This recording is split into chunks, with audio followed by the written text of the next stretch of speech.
Welcome back. एक दफ़ा फिर हम आपको खुशामदीद कहते हैं जी। हमारे पास है हमारे आज की गेस्ट। अच्छा, what is your biggest dream? You were talking about your dreams कि दोस्त आपके बड़े छोटे बड़े सारे ख्वाबों के बारे में जानते हैं। क्या ख्वाब है सबसे बड़ा ज़िंदगी का? To become a rock star. Really? But you are not a, are you a rock into rock music? That is what I've always wanted to do. लेकिन मैं मेलोडियस रॉक में बिलीव करता हूँ जो अच्छा। 70s और 80s में बना करता था। सही। और पाकिस्तान में जुनून ने वो काफ़ी हद तक किया। ठीक। और फिर नूरी ने भी काफ़ी हद तक उसको फॉलो किया और उन्होंने अपना मार्क छोड़ा। ईपी के गाने भी अच्छे थे, लेकिन यहाँ पे कोई एस्टैब्लिश्ड रॉक म्यूजिशियन आया नहीं है। अब मेरा ख्याल है वो वक्त आ गया है कि पॉप एक्ट्स के अलावा कोई और वेरिएशन भी होनी चाहिए मार्केट में, क्योंकि जितने भी हमारे एस्टैब्लिश्ड नेम्स हैं, आतिफ हैं, अली ज़फ़र हैं, हदीका हैं, जिनके भी आप नाम लें, बिल्कुल वो सब पॉप की तरफ ज्यादा हैं, सही, रॉक नहीं है। तो मैं उस तरफ तो आप चाहते हो कि थोड़ा सा ध्यान इस तरफ दिया जाए। इसका मतलब ये नहीं कि ये बहुत अग्रेसिव और हेड बैंगिंग किस्म का म्यूजिक होगा, खूबसूरत रॉक भी हो सकता है, अच्छे गिटार्स हों, पियानो अरेंजमेंट्स हों, वेस्टर्न मेलोडीज हों, ये मैं चाहता हूँ करना। और of course I love to do good movies, but that is not a dream, it's more of work. मगर आपने अच्छा, that's more of your work. So music total dreams है, ड्रीम है और जो काम है वो एक्टिंग है। क्या पता वो ड्रीम बड़ी बुरी निकले, मगर at least I am living it and I am trying to. अच्छा, आपने एक बीइंग अ लाइन प्रोड्यूसर भी एक आपने फिल्म की थी, a mighty heart, I guess जी। वो आपका एक्सपीरियंस मैंने सुना है बहुत अच्छा था। You learned a lot. बहुत कम लोगों को ये चीज़ पता है कि अ माइटी हार्ट पाकिस्तान में शूट हो रही थी। सही। ये एक हॉलीवुड की फिल्म थी। बिल्कुल। और is it the same movie? I am sorry to cut you, is it the same movie जिसमें अदनान सिद्दीकी भी थे और एंजेलिना जोली भी, साजिद हसन भी थे? बिल्कुल, साजिद हसन। और एंजेलिना जोली इसकी लीड थी। डैनियल पर्ल एक जर्नलिस्ट था अमेरिकन, जिसका कराची में मर्डर हो गया था during the initial days of violence, जो लेट 90s या अर्ली 2000s के जो थे, ठीक है, उनमें उसको किडनैप करके मर्डर कर दिया गया था। उसकी बीवी ने एक बुक लिखी थी, ठीक है, उस बुक के ऊपर ये फिल्म बन रही थी। अच्छा, पाकिस्तान के लिए बहुत अच्छा मौका था इंटरनेशनल स्टेज पे आने का, इंटरनेशनल मूवी सीन में आने का और अपना नाम बनाने का।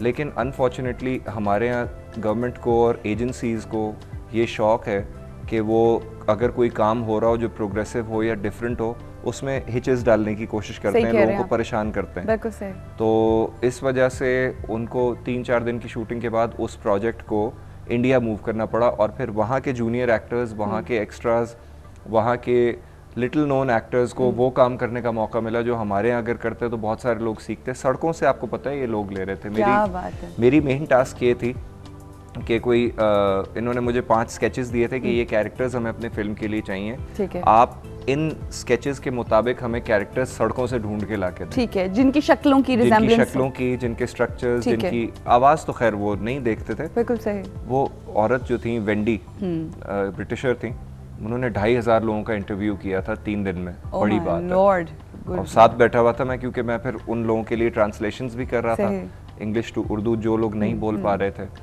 तो वो बड़ा अच्छा सिलसिला रहा। उसमें मेरे वालिद साहब को भी रोल मिला था। अच्छा। उनको एक नेगेटिव कैरेक्टर में ले लिया, ज़बरदस्ती में उनको ले गया था, क्योंकि वो एक कैरेक्टर के उस इमेज पे फिट होते थे। तो उनको शेख गिलानी बना दिया था, एक मौलवी जिसको रॉन्गफुली अरेस्ट कर लिया जाता है और उसके बाद इंटेरोगेशन करते हैं इरफान खान। मुझे किस काम कहते हैं यार किधर लगा दिया, मैं काम करने वाला आदमी हूँ। वो यही समझते हैं ना कि ये काम नहीं है। फिर उन्हें पता चला, ओह मैंने तुम्हारी वजह से इंडिया देख लिया। बड़े खुश थे, कुतुब मीनार देख के। सही। तो अपने फादर को स्टार बना दिया। अच्छा, जब हम आपके so it was a great experience and you learned a lot.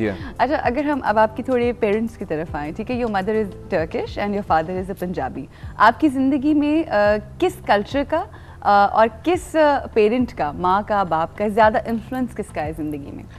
देखिए, मेरे जो बाय ब्लड पेरेंट्स हैं वो अम्मी मेरी टर्की में होती हैं और वालिद साहब मेरे अमेरिका में होते हैं।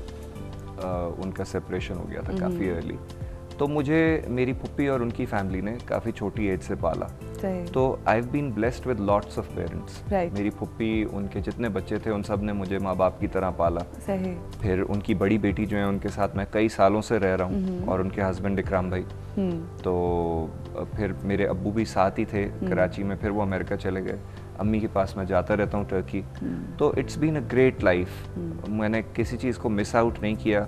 अटैचमेंट मेरी सबके साथ इक्वल है, रिस्पॉन्सिबिलिटीज़ की भी मुझे सेंस है कि मुझे किस किस के साथ क्या क्या करना है, किस किस ने मेरे लिए क्या क्या किया है ज़िंदगी में, ये सब चीज़ों का मुझे एहसास है।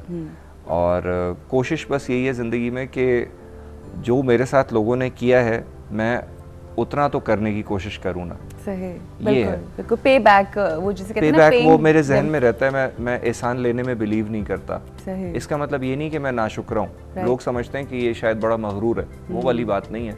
बात ये है कि मैं बिलीव करता हूँ कि अगर आप पे अल्लाह ताला ने किसी से एहसान करवाया है तो आपको उस एहसान का उसको बदला देना चाहिए, उतना या उससे अच्छा। वो आप नहीं गेज कर सकते, तो you just have to keep paying them back. Break लेते हैं जी, और ब्रेक के बाद आपसे मुलाकात होती है, आपने कहीं नहीं जाना।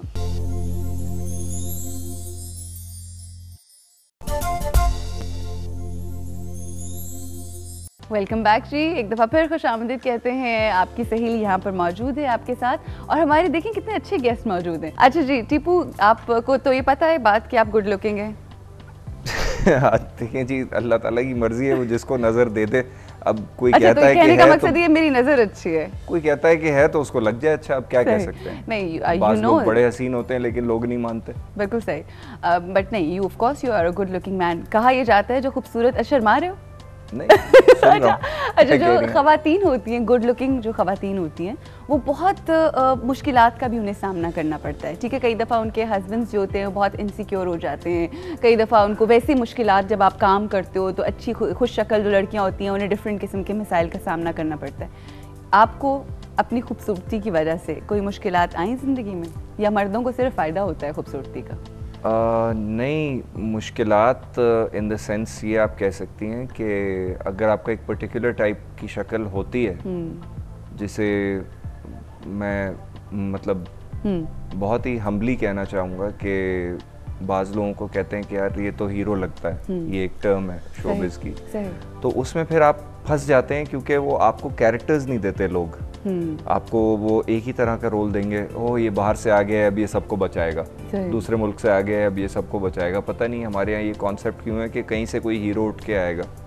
खैर बात ये दूसरी तरफ चली जाएगी, बस टाइप कास्टिंग का थोड़ा सा मसला हो जाता था। पर्सनल लाइफ में कोई ऐसी प्रॉब्लम नहीं? लेकिन अब जब वक्त गुजर गया है और लोगों ने आपका काम देख लिया है तो फिर उसके बाद प्रोफेशनली तो कोई मसला नहीं होता। और वैसे इसके एडवांटेजेस ये हैं कि आप जब भी किसी जगह जाते हैं तो आपको अटेंशन फ़ौरन मिलती है। सही। लोग फ़ौरन देखते हैं। हाँ, जेलसीज बाज़ औक़ात होती हैं, सही। नज़र का सामना आपको करना पड़ता है, लोग सही। बुरी नज़र आपको लगाते हैं, चाहे आपको पता चले या ना चले, लिहाजा आपको उसके तोड़ करते रहने चाहिए, सदका खैरात हर चीज़, बिल्कुल, और इबादत करते रहने। मैंने नज़रों की वजह से बड़ी चोटें खाई हैं। मैंने अपनी ज़िंदगी सुकून से नहीं, मतलब नज़र इन ऑल दैट, कभी इधर लग जाती है, कभी खेलता भी बहुत हूँ मैं। अच्छा। कभी मुंह पे लग गई, कभी दांतों को लग गई, कभी हड्डी को लग गई, कभी पाँव में लग गई, बहुत गुजरता रहता हूँ। जिस तरह से मैं अपनी सहेलियों को एक बात बताना चाहूँगी, जिस तरह से इनको इनके जिस्म पे बहुत सारी चोटें लगती हैं नज़र की वजह से, इस तरह से इनके दिल पे भी बहुत सारी चोटें लगी हुई हैं। दिल ज़्यादा तोड़े या टूटा ज़्यादा दफ़ा? पहले टूटे फिर तोड़े। अच्छा, पहले टूटे फिर तोड़े। अदले का बदला? नहीं, बदले का मेरा कोई इरादा नहीं था। मैं बहुत ही ऑनेस्ट और सिंसियर लवर था। शुरू में जब बड़े हो रहे थे हम सब, तो मुझे भी प्यार हो जाता था जैसे सबको होता है बड़े होते हुए कि ओह मुझे प्यार हो जाता था, वो वाला। तो बड़े अरसा चला। I know, I don't want to mention anybody's name, but आपका एक बहुत strong connection था, and it's आजकल के ज़माने में जब आप ऐसी बात सुनो तो आप परेशान हो जाते हो कि इंटरनेट के ज़रिए आपकी किसी से इस कदर अटैचमेंट के वो वाकई मेजर हार्ट और वाकई आप पहुंच जाएं और सब कुछ हो जाए और बात आगे बढ़ जाए। बस होता ये है कि sometimes people are not made for each other, we believe that we are made for each other. हम उसको एक स्टेट ऑफ माइंड बना लेते हैं, और ये मेड फॉर ईच अदर वाली बात पता नहीं सही होती भी है कि नहीं। I am very sceptical now. वक्त के साथ साथ मेरा प्रॉब्लम ये हो गया कि मुझे अब प्यार वगैरह होता ही नहीं है। सही। तो करके अब काफी हो गया। मेरे घर वाले बड़े परेशान है कि किस तरह से शादी कराएंगे हम, अगर कोई लेके आ जाए तो क्या होगा।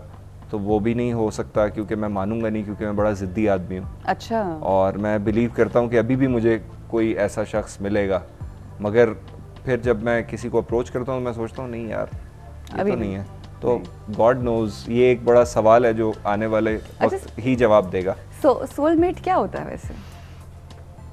आई don't know to be honest. Soulmate I guess जो आपको बर्दाश्त कर ले, आपके अच्छे बुरे को बर्दाश्त कर ले, क्योंकि I am not an easy man.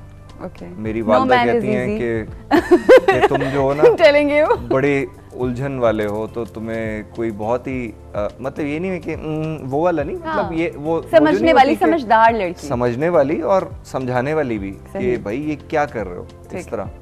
अगर कोई बहुत अग्रेसिव या मटीरियलिस्टिक तो मुझे जहर लगती हैं कि मुझे हीरा और सोना और ये और वो चाहिए, वो अल्लाह ताला खुद दे देता है। अगर आप में इतनी मोहब्बत है आप दोनों में, तो ये चीज़ें आ जाती हैं। ये सिर्फ सिंबल्स होते हैं, इनका कोई मीनिंग नहीं होता।